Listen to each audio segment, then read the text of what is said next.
I'm Patricia Grabarek. And I'm Katina Sawyer, and welcome to the Worker Being Podcast. So today, Katina is going to share an article with us. Do you want to give us a real high-level overview before I learn about your fabulous week so far? Yes. So I am going to be talking about an article that focuses on how people can maintain their personal happiness and vitality when working in gig jobs. So we've talked before about working from home, but these are people who work in like freelancing capacity. They don't have a formal organization that they work for. So it's a little bit different. And we're going to learn kind of what are the practices that help people to maintain their sanity under conditions where you have so little structure. Cool. Well, I feel like that's very relevant to a lot of people. Yes. Because even if people are not full-time freelancers or gig economy folks, a lot of people have side hustles too. So I'm sure it's relevant to some degree there. Yeah.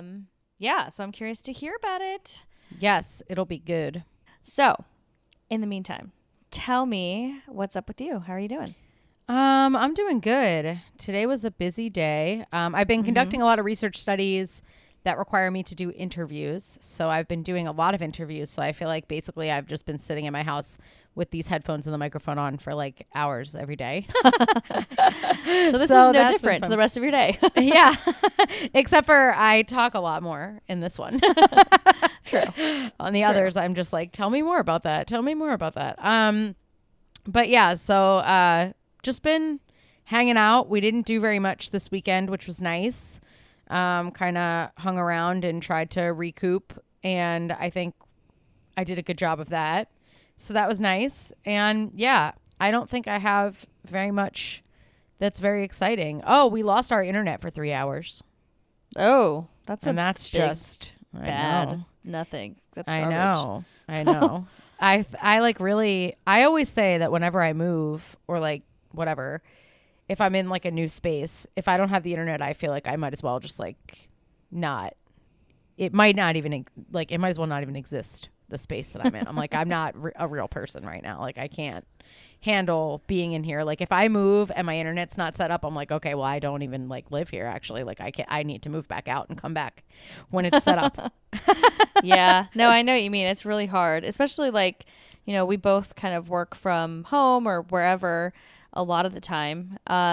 So when you're at home and there's no internet, then you can't work. Yes. Like it's a real problem. It's very true. I true. was thinking about that the other day because we're considering moving, and I was like, okay, well, we have to time it properly so that I can actually work when in the midst of it and not miss time. I mean, I guess I could always like go crash at my parents or something, but like that seems like a hassle too, with in the middle of a moving thing to go there to work and then whatever. Anyways, it is a real consideration, and having internet is very important. I know. Yeah. I mean, we also stream like everything. Like we don't have regular cable either, which I mean, obviously is not relevant when you're moving, but like, because you probably don't have anything set up yet. But if we have internet, then we have everything. We have our TV, we have everything. Yeah, so I know. That's internet the thing. is like very critical. Everything runs on it. Like your phone, like, I mean, obviously you still have service on your phone, but like your phone, like can't connect to the internet, and you're like, our cable was down. Our whole cable box was down. That's why the internet was down. So we had no TV, nothing, which like, I don't watch a lot of TV during the day, but it's just like, it's the principle of, it's the principle of it. I believe. Exactly. I know. Yes. It's like, yeah, I totally agree. I don't watch TV during the day either, but the idea of the fact that like, well, my internet's out, so I can't work. Yeah. So now what do I do? Like, so I mean, I can go read a book, I guess, but like, yeah, like it bothers me that like, if I decide that I want to disconnect, that's one thing, but it bothers me when I don't have control over it. So then I just sit there being like, when's it going to come back? When's it going to come back? I know. Like, we might be control freaks though. Let's be real. I know. That's true. I do feel that could be true. Brendan was like, just take a nap. And I was like, I can't nap. You're like, what? Time. What is that? What does that mean? I was like, I can nap on regular days when I have the internet, but not now. I need to make sure it comes back. You're too distressed. Yeah. How about you? What's been going on in your life? Nothing crazy exciting either. We saw The Lion King this weekend. So Ooh. that was fun. I have lots of opinions, but I want to know them. Well, you didn't like it? I mean, I did, but I didn't. It was like I liked it. I enjoyed it. I had fun at the movies. Okay. I was a little bit disappointed with the fact that I think a lot of people talk about this online about the fact that the facial expressions were like non-existent on the animals, and like it annoyed me because everyone's like, oh well, like a lion doesn't look sad, and I was like, yes it does. Like why can't this lion look sad? And also the regular lion, like the cartoon lions were able to look sad, so that's like right. I know that there's like a pro to it looking so realistic, but it's a con if my lion can't look happy or sad. Right. So it makes it a lot harder.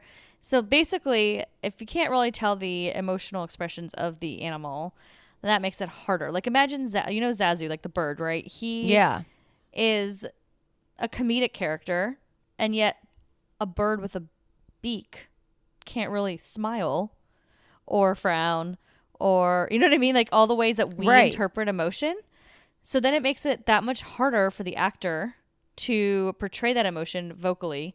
And I don't know if it was always done that well, because it was a lot of pressure, I feel like, on the actors to make them seem happy or sad just based on the way that they sound and not the way they look.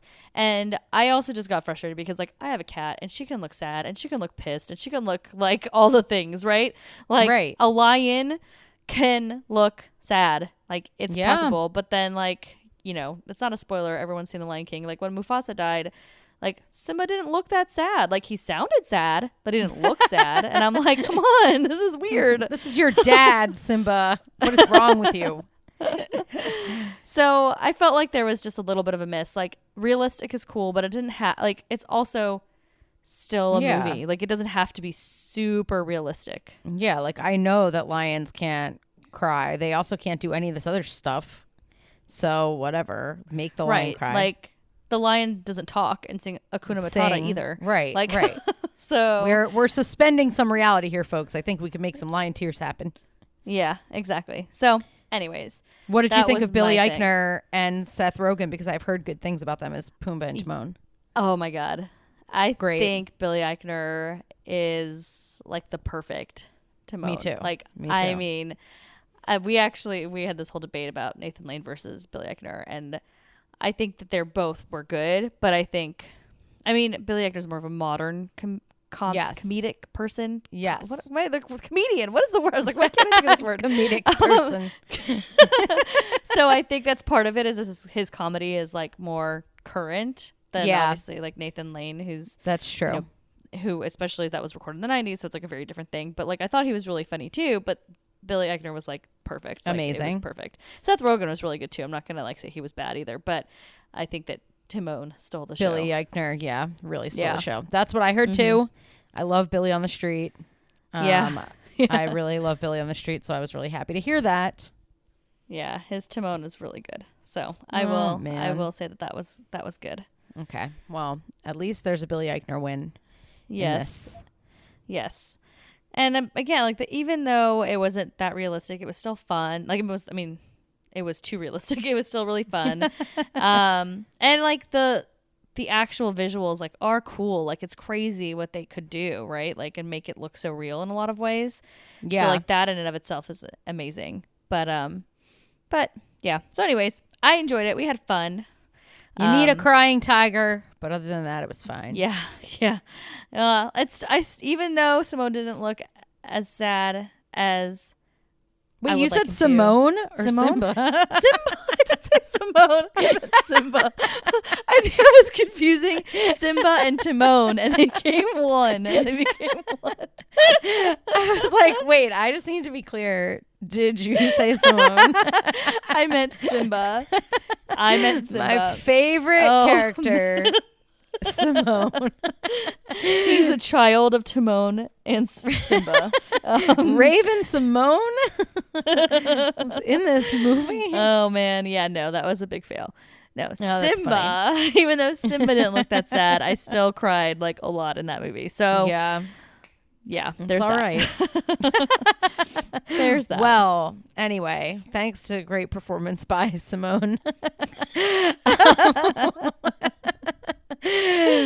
Oh man, obviously our brains are broken, so we should probably just get into this and spare people our ridiculousness. Yeah, I know. I feel like I just ranted for like 5 minutes about whether a lion should cry or not. No, so it's good. That's already a thing. I think our listeners will have a lot of opinions on this, actually. Possibly. Yeah. I hope I don't sway anyone that hasn't seen it yet, though. So go in open-minded. Maybe others would disagree.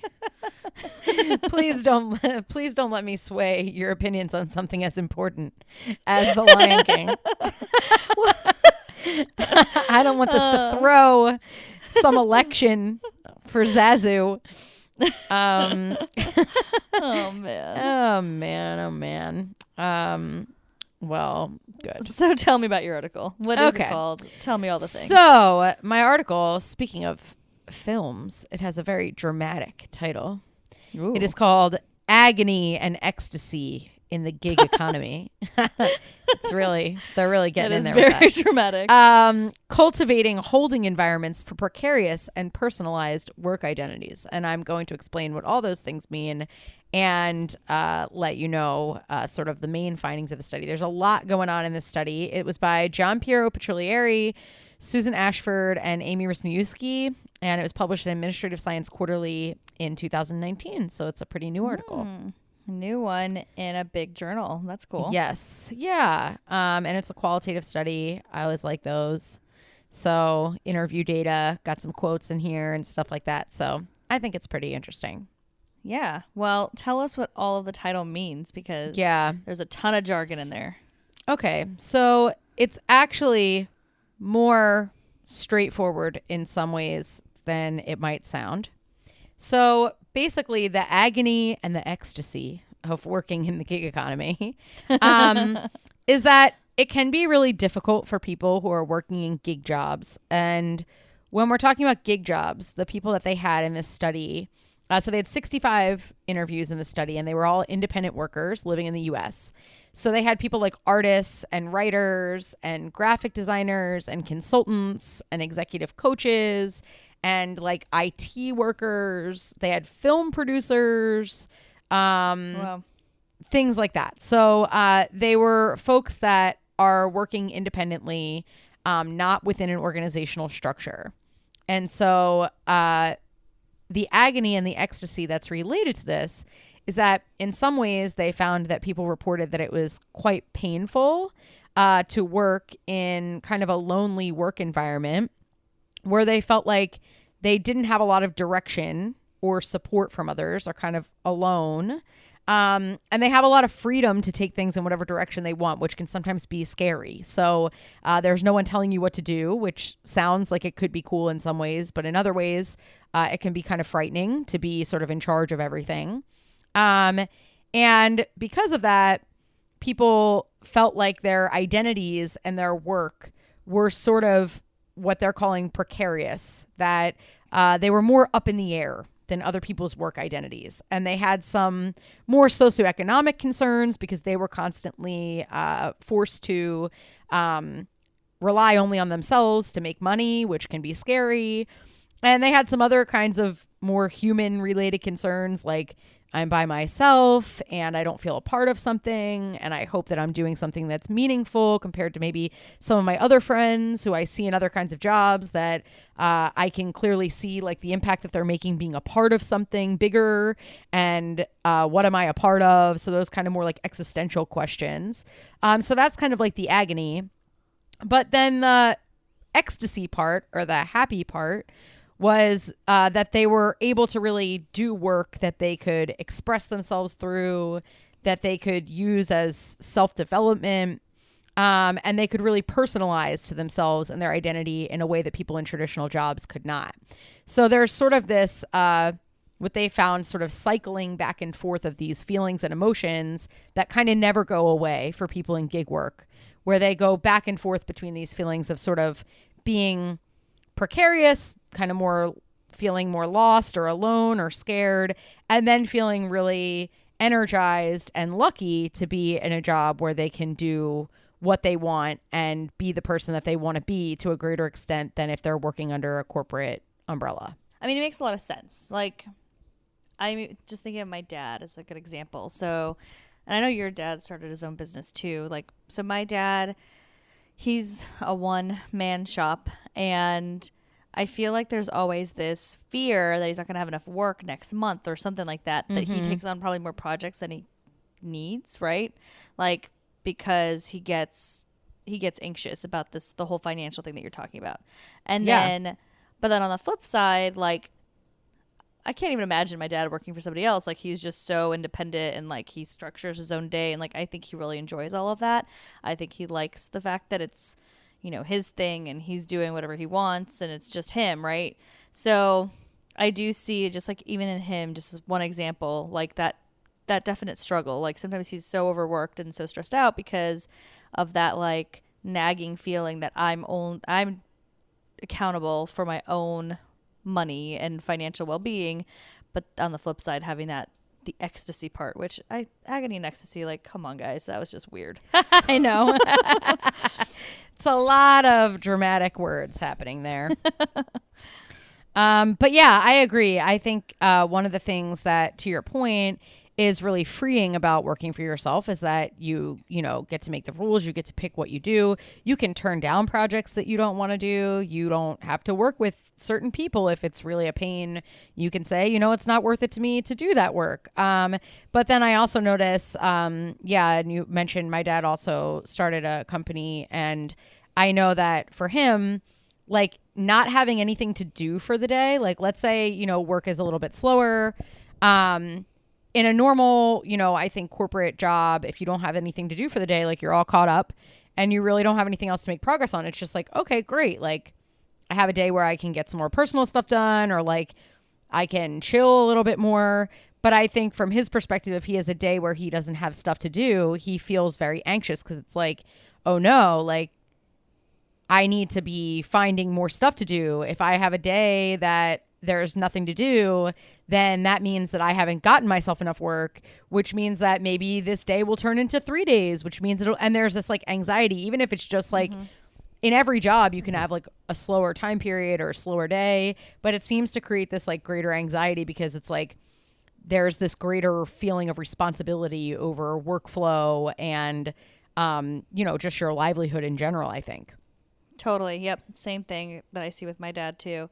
And honestly, I think that it translates to us. I feel like we're very cautious in the way that we approach our work and our life because of seeing how our dads are. I think that's, I don't know, maybe I agree reading too much into it, but I kind of think that's part of it. But I think it's really, I think there are so many benefits of working for yourself and freelance work. And like, obviously some types of jobs are just more conducive to that type of economy and to being freelance. But yeah, it's just being able to manage the downsides in a way that you are not hurting your well-being overall, right? You want more of the positive side and less of the negative side. So if you can kind of tip that balance so that you feel that control and you feel like excited more than you feel anxious, I think it ends up being good in the long run, right? Yeah, definitely. And so what they found is that, so I'll just like gloss over a lot of the paper because I want to hone in on one part.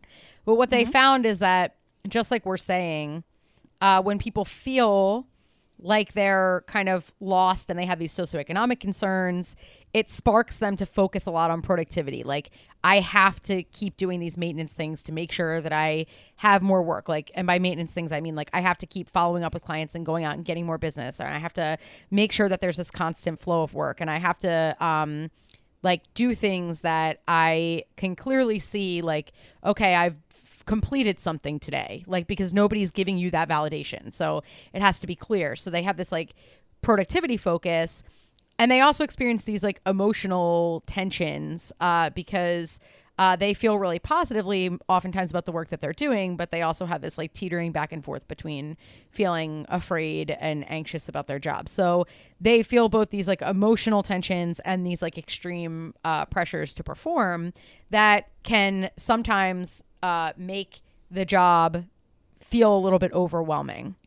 So in order to make sense of that productivity focus and the emotional tensions that arise, what they found in this paper is that people working in gig jobs, in order to be successful in feeling like they have confidence in their abilities and that they're able to make it through the challenges of owning their own business or working for themselves. And that they feel like authentic to themselves and alive in their work and that they can like learn from their experiences is that they need to basically create connections that sort of create what they're calling a personal holding environment, which is basically a fancy way of saying that they need to create connections to places, people, routines, and purpose in a way that helps them to make their work feel more normal. So I can talk about connections to places, people, routines, and purpose separately. But basically, by making those connections, they almost like make their work have a pattern and a place so that it feels more like a normal kind of a job. It has more structure to it. They have some of the same connections that they used to have to others. And that helps them to feel like their work identity is less precarious and that they can be more energized by the exciting parts of their job and less depleted by the more anxiety provoking parts of the job. That's so interesting. I'm like really curious to hear you explain kind of each piece and how you build those connections, because as you're talking about it, I have like some general thoughts as to what that might look like, but I don't actually know. So yeah. Can you talk about each of them? Because I really, really am curious to figure out like what can people do. I think it seems like it's very tactical. They basically found in their work that the people working in these jobs made these different connections that basically helped to serve as like a way to contain and make sense of the work that they were doing on a daily basis. And so the first of these is connections to personal routines. So most people had a daily or a weekly routine that they felt they had to stick to in order to feel productive. So they had to like constrain themselves and focus themselves, or else they just felt like they were distracted or overly stressed out. So basically most people had very strict routines for themselves, like not even just with regard to what working hours they kept, but also like exercise routines and eating routines. And many people got up and like got dressed like they were going to an office. And they found that this was different from people who are just working from home, because it was almost like they were trying to create a structure or a feeling of normalcy for themselves that like, hey, I am doing work even though I'm working for myself, or I'm, working in a more non-traditional context. I find that interesting that they compared it to employees that work from home, because everything that you were saying, I was sitting there thinking, oh, that's exactly what you should do when you work from home. Like, those are the same types of things as keeping a routine, keeping a schedule, keeping, yourself active in other ways that you do leave the house. And a lot of people talk about getting dressed. I can't say that I succeed at getting dressed first thing in the morning before I start working, but I know that a lot of people that work from home do talk about doing that. So I'm very interested in the fact that they made that distinction. I guess what I'm seeing as the difference is you as an employee probably still have to hold certain hours if you're a remote worker for a different business than as a gig economy worker, a freelancer. You have to be the person that sets those hours. So you're not necessarily beholden to, I should be logged in by 9 a.m., for these meetings that other people have set for me. It's right. I am saying I want to start at 9 a.m. So there's like a distinction there, but I feel like the behaviors or like this creating the structure is similar. Yeah. And they didn't do a formal comparison to working from home, but they are clear in the idea that they think that working in a gig job is different from working within a corporate structure, but just remote. So they didn't do like a direct comparison, but it's clear in the way that they set up their study that they're seeing these two populations as being different. Yeah. And I think that they are. I think they definitely are. There's a lot more stability if you're working for a bigger company and you have a salary or, an hourly wage or whatever that looks like. Like that obviously is very, very different. I just think that some of those, making that connection to routine is probably pretty similar across the two populations. Yeah. Because when you're working from home, it can be very easy to not be in a routine and just kind of work all the time, or do something crazy and like veg out all day. So right. I think that there is a need to create your own structure when you work from home too. Yeah, I completely agree. And I think that the research shows that as well.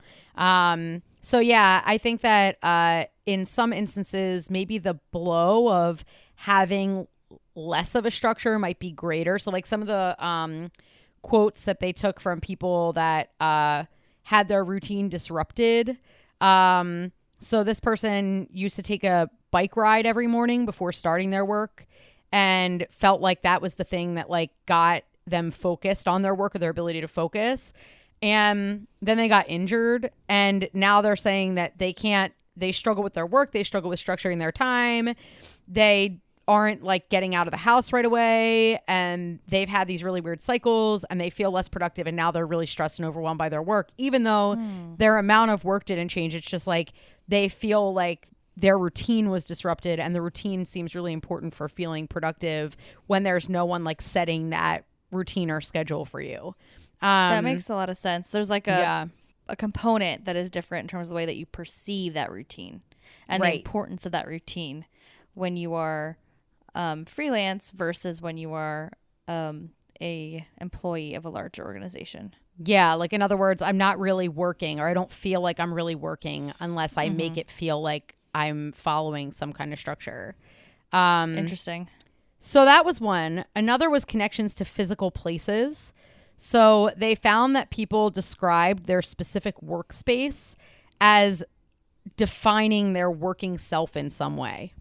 So they would often set up their workspace with like items or decorations or things that sort of like expressed the type of work they were doing or the identity that they had, to try to connect themselves to the space as a working space or to reinforce their identity as a worker, I think. And so it helped them to sort of define their work and invest in their work. And some people did that outside of their house. Like one person was talking about how they set up their workspace, or they made their workspace in a public library, and they would go there almost like an office.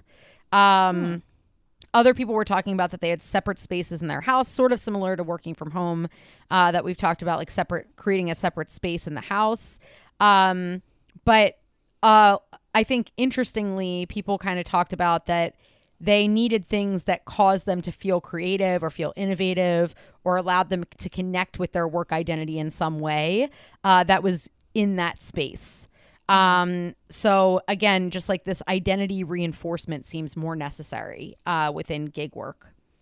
That's interesting. So I'm like trying to think of the types of things like in my office space, I have like an award that I won, like those kinds of things that are just like, this is an award for the thing that I do that I identify with in terms of my career. I envision it's those types of things, like little reminders of their career, who they are, and what their job is, right? Yeah. So this person's quote is like, my office in my home creates an atmosphere. When I walk through the door and cross the threshold of my office, I step into a space that embraces all the different aspects of me. I feel at home in there. Everything that I feel inside of me, you can see externally, and it helps to keep all the parts of myself in front of me. So they almost feel like they need to connect more to themselves in their personal workspaces than maybe the average worker might.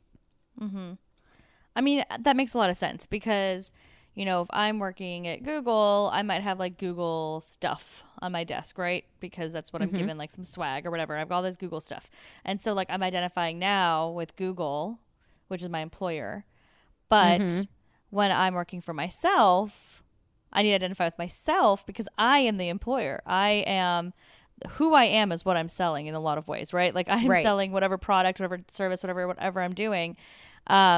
So it makes sense that, being in touch with that kind of reminds you of what, why you're doing this versus like I'm sitting in my Google office. I'm being reminded that I'm doing this because of Google versus because of me. Right. Absolutely. Yeah. Yeah. So that's sort of, I think the main kind of difference that they're trying to highlight is that you need to kind of take more steps to create an identity for yourself. That's interesting. I mean, I kind of even think about it with Worker Being. We created Worker Being, and then whenever I do like Worker Being stuff, like I always like, I use my Worker Being notebook, or I have like the Worker Being pop socket on my phone, like little things that like remind me of Worker Being. And I obviously was not consciously doing that at all, but I feel like there's times when I'm working on stuff for us that I do subconsciously put Worker Being stuff around me. So I guess I am like the study. Yeah, that makes sense, I think. Yeah, so then the third one is connections with people. And almost all the participants described people that they needed to feel connected to. And it wasn't like peer groups or like professional associations. It was like select people that they felt either kept them productive or creative or encouraged them. So they needed some like external validation from people, I think, in a way that maybe folks in other kinds of organizational structures don't always need. So they talk about like, meeting the one person's talking about meeting a really smart person frequently for coffee. And it really helps when that person says, I think that this is a great idea what you're doing, or I think your business like sounds like it's going awesome. Like they really like that reinforcement from another person to kind of keep them on the track that they need to be on. And so some people were, folks that they just kind of found and felt were similarly minded. Others were more like friends or family members that they felt could help them to like work through problems. And some like actually hired like coaches or counselors that they felt were useful for them to kind of work through problems that they were having. But broadly, people felt like they needed to have these connections to sort of reassure them and to remind them of how productive they were being or how well they were doing, because otherwise nobody else was going to do that. I think that makes so much sense. It reminds me of the entrepreneur articles I wrote, like the ones about how entrepreneurs need to focus on their wellness.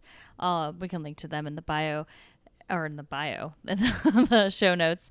But in the research that I talked about there, they talked about the same thing about people, and it's like creating a support system, because like at work, your boss is going to tell you if you're performing well, if you're on the right track, or your customers or your stakeholders or even your team members, right? They're going to be giving you some sort of feedback, and it feels like you need some sort of feedback so that you're not like just spiraling in your own little world or just circling around the same thing. Like you want to make sure that what you're doing isn't completely out there and doesn't make any sense. So having that person, like I think one of the things that I saw in that article is they talked about for wellness, like obviously the support system's critical to get that feedback, but they also talked about like the concept of co-founders, which obviously doesn't work with if you're a freelancer. But like you and I have talked about this before. It's like, I know that I have you if I want to talk something Worker Being and understand if, things are going well, or make sure that things make sense. And like, I really trust and value your opinion. So if you feel like we're on the right track and I'm feeling like we're on the right track, then clearly we're fine. Right. But obviously not everyone in a freelance capacity is going to have a co-founder or somebody like that. So making sure that you have a system of people to bounce ideas off of, or to, just encourage you. Like, just talk, like I have one of my really good friends, Stephanie, she's like so sweet and so supportive. And she, every time I meet up with her, she's always like a cheerleader, like, oh my God, everything you do is so great. And like, I know that you need someone to give you negative feedback here and there too, but like, it does feel really encouraging when you got people that are really supportive and showing you that what you're doing is cool, so that you feel motivated to continue doing it. Yeah, totally. And I think that's definitely what they're talking about here. It seems like no matter what the relationship was, whether it was like friend, family member, or coach, etc., like they all sort of circled around this idea of reinforcing the way that people felt about themselves and making sure that, well, I hope you know how awesome you are and things like that. Because I think it can, they mentioned in the agony and ecstasy part that part of what they're trying to get away from is this loneliness, right? That people feel alone. And, you can ask your friends about work or you can ask their opinions, but to some extent you don't want to like bug people, right? And I see that with my brother trying to start a company too. You know, it can be tough sometimes because you can talk to your family. I mean, my brother talks to us all the time about business related stuff. And, you know, it's like you can, you know, go out with your friends and talk to them about your work, but you're not going to sit there for an hour and tell them about everything that's going on and try to get their advice unless they're a person that has good expertise in that area, you feel really comfortable with, et cetera. So it can be difficult to figure out like who are the people that I can go to.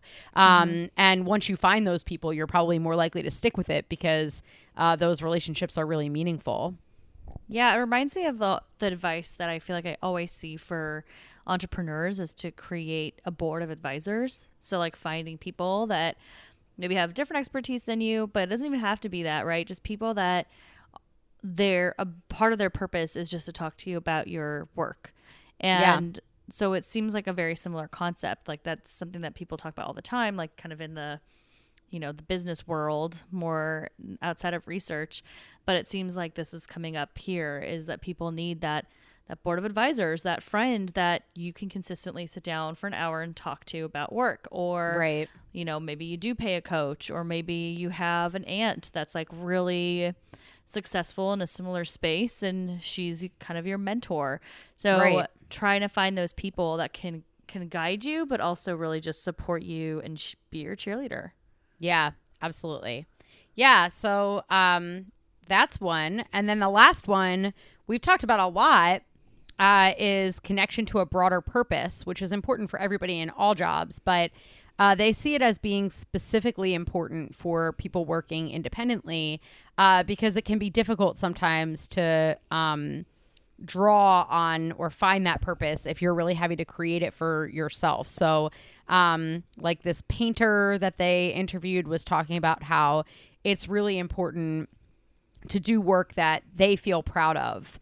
And that means that, you know, sometimes they might have to turn down projects that don't feel particularly meaningful to them. But if they just take on every project and become like sort of this identity that they're not, because they are their work like entirely, they feel this strong connection with making sure that everything that they do is reflective of who they are in a different kind of way. Like I can't sell this, or I can't create this, or I can't deal with this kind of person in this kind of way because there's no scapegoat for it. There's nobody I can like blame except for to say, okay, it's just me. So they seem to see like the way that they do their work and the impact of that work as being more related to their personal identity.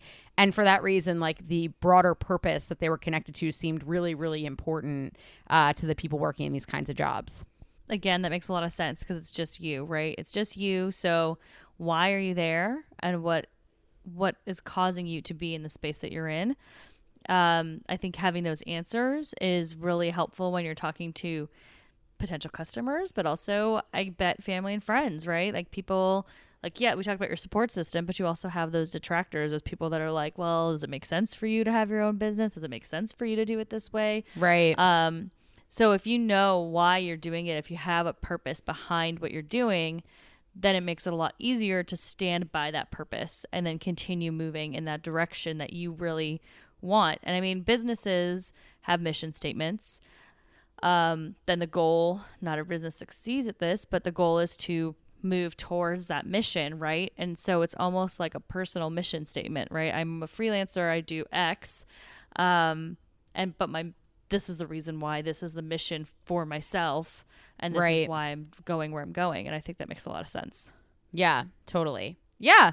So those are the 4 that people, need to focus on, it seems, if they want to be able to deal with the ambiguity of a gig job and capitalize on the ability to really express yourself and make an impact that you find meaningful.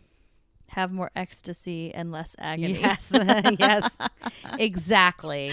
Oh gosh. Yep. You got it.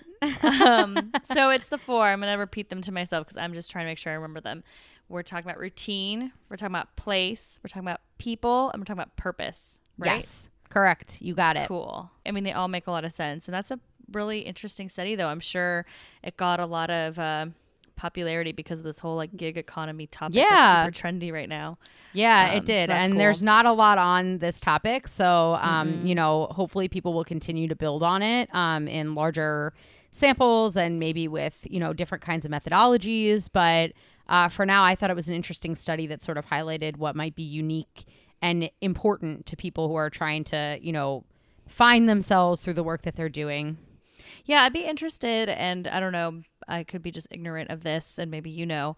I would be interested to see the overlap between entrepreneurship literature and like research compared to like something like the gig economy research, because I feel like there's something there. I mean, an entrepreneur is creating some sort of business, so in theory, it's going to be eventually the goal is to make it bigger than themselves, and a person that's a member of the gig economy is themselves. Like that's the whole business. So there is a distinction for sure, but I'm curious about how they overlap, just because even some of the things that we had talked about here, like the research that I'd read about entrepreneurship had some overlap with what we talked about. So I bet that there's something there that maybe it could be built on, and I'd be just really curious personally to see research comparing the two and how they might differ. Yeah, I mean, I think as long as probably you're a company of one as an entrepreneur, so some people just start off with themselves as an employee, probably these things are equivalent. I think that as you grow, you probably have more of that built-in connection or reinforcement of purpose or things like that, people, and maybe you need to like move to a physical workspace, etc. So you might have more of those like corporate feel type things, but I would assume that because you're self-initiating them, that it would sort of span more traditional theories and this kind of idea. Agreed. It's interesting. It's a growing economy, and I think that there's a lot that we still don't know, but it sounds like there's some really good specific things that any of our listeners that are in the gig economy or, you know, are freelancers, business of one can really learn from and take advantage of. Yeah, absolutely. That's the goal. Well, thank you for sharing this topic. I thought it was really cool. Yeah. If anyone has any other questions or thoughts, or if you're currently working in a gig job and you have other things that work for you, let us know. We'd love to hear from you. And if you're thinking about taking on a gig job, maybe some of these tips might help you to start off on the right foot. Yeah, definitely. I think they really can. All those things, creating that routine, making sure you have those advisors, those people there to support you. I mean, those are all so important. But we'd love to hear your stories. If you want to share them with us, we'd love to hear about your gig jobs, or, you know, where you're moving, if you're moving into that type of job, or where you've struggled. Maybe you've left the gig economy because you've really struggled with it. We want to hear all of your stories. So reach out to us at workerbeing@gmail.com. You can find us on our website, workerbeing.com, and on Instagram, Twitter, LinkedIn, and Facebook at workerbeing. Thanks for listening. Bye. The Worker Being podcast is hosted by us, Patricia Grabarek and Katina Sawyer, and produced by Allie Johnson.